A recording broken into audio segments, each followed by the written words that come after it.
Il y a 15 entreprises qui n'ont pas de lien juridique, donc qui sont autant d'entreprises indépendantes les unes des autres, qui sont basées sur cette zone industrielle, appelons-la comme ça, on l'appelle plutôt plateforme chimique, sur 120 hectares de terrain, 15 acteurs indépendants qui font chacun des produits chimiques, puisqu'ils agissent tous dans le domaine de la chimie.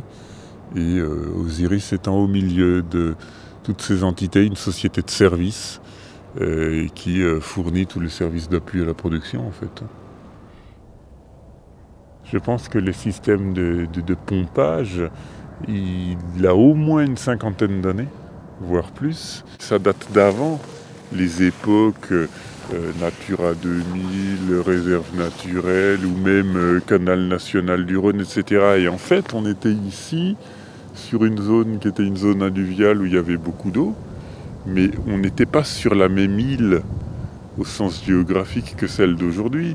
Il n'y avait pas ce canal national du Rhône pour délimiter entre le bras historique du Rhône et le canal actuel une vraie île, entre guillemets. Il y avait ces l'Aune intérieures qui sont des rivières, des méandres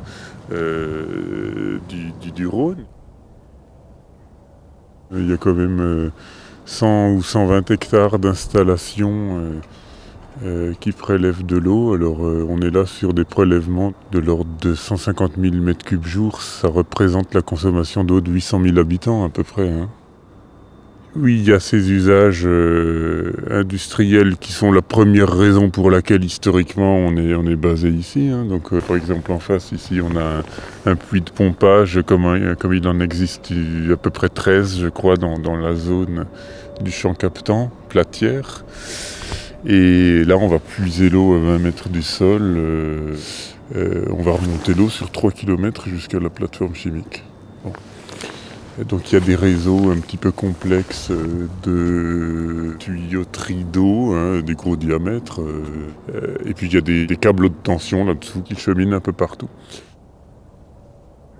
Sur cette zone, on a ce qu'on appelle la réserve naturelle. Ce sont toute une série de contextes réglementaires qui permettent de mener une démarche écologique ou environnementale. Puisqu'on est propriétaire d'une vingtaine d'hectares sur cette zone, eh bien, on s'est dit qu'à un moment, on pouvait peut-être aussi essayer de s'insérer un peu dans le contexte global, dans toutes les actions qui sont portées par les parties prenantes ici. Et ça a été l'occasion d'une discussion assez intéressante en vue de mettre au point des projets avec l'association des Amis de l'île de la Platière. Et ces projets, aujourd'hui, je dirais que 2 ans après qu'on ait signé une convention de travail, de collaboration, on a réalisé beaucoup de choses. On avait conventionné à peu près une quinzaine d'hectares avec l'association des Amis de l'île de la Platière. D'emblée, on en a rajouté à peu près 5, je crois. C'était des terrains qu'on avait à disposition. Il n'y avait pas particulièrement